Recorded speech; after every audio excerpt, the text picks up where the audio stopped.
Hello friends, today I'm going to tell a story that will make you believe that, sometimes, silence becomes the loudest reason for heartbreak.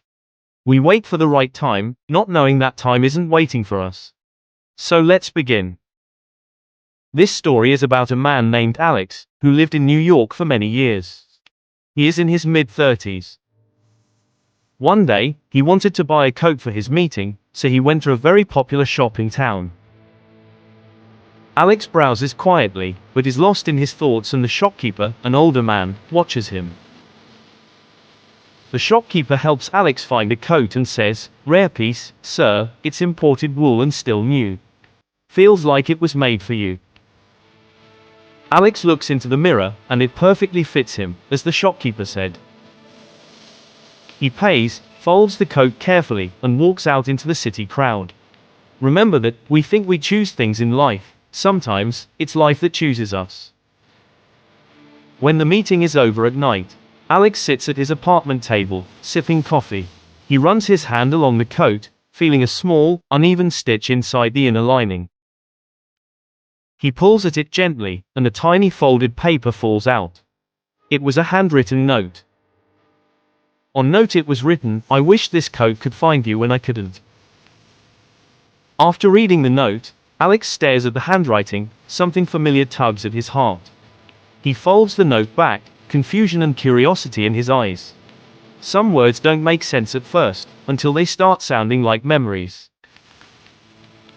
The next day in the coffee shop, he tries to ignore the note, but the words keep coming to his mind, "I wish this coat could find you when I couldn't." So he finally decided that I would find the meaning of the note. He opened his phone and tried to find something related to this on the net. He found the tailor shop at the corner of the town, where it was stitched first. Alex showed the coat to the tailor and said, "Can you tell me who this belonged to?" Tailor, after checking, he said, yes, I remember because it was custom made about 10 years ago. A woman named Sara DeMello. I remember her, she was particular about details, but kind. Alex freezes at the name, Sara. His eyes drop.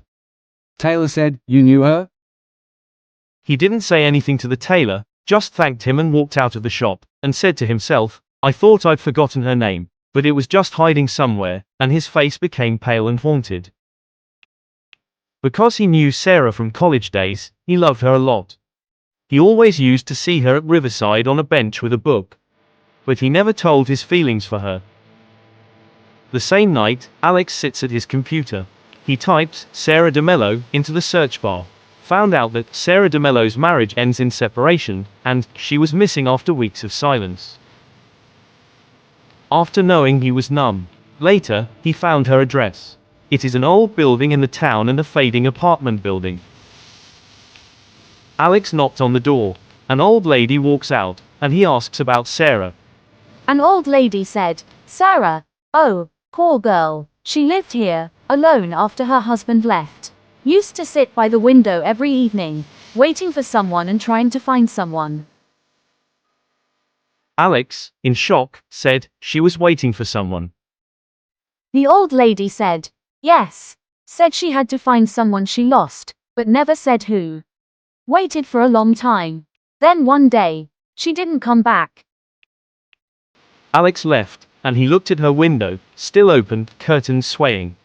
And he said to himself, "Was she searching for me, while I was learning to live without her?"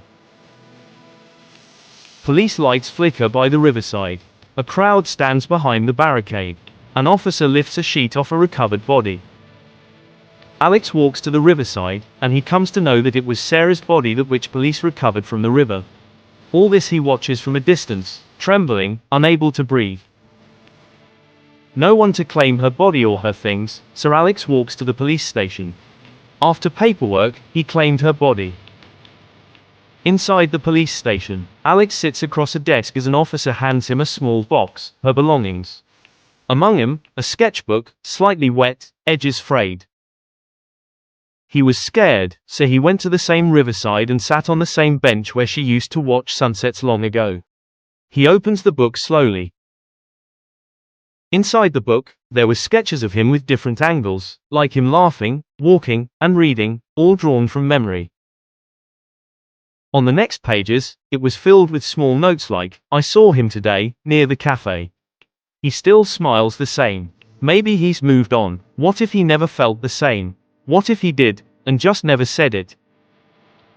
Alex's hands tremble, and he doesn't know how to react as he turns the pages. The final page reads, It was written, I wished this coat could find you when I couldn't. If you ever read this, know that I never stopped loving you. Tears fall onto the page. Realized she was finding him only, and where he finds different ways to live without her all the time. The same night at home, Alex said to himself, we lived in the same city, yet we couldn't find each other for years. It's strange, how you can lose someone twice, once to time, and once to truth. The next evening light fades over the river. Alex sat quietly, coat in his hands. He takes out the note again, looks at the water. Alex, softly, yes, love. I found your note, and I love you, more than silence ever could. He stands and places the sketchbook and the note in the river, watching them drift away.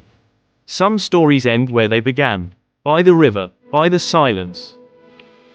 Alex walks away from the riverbank, the city lights reflecting on the water behind him. Sometimes, love doesn't need to end. It just needed to begin. Thank you for watching. I hope you all like story.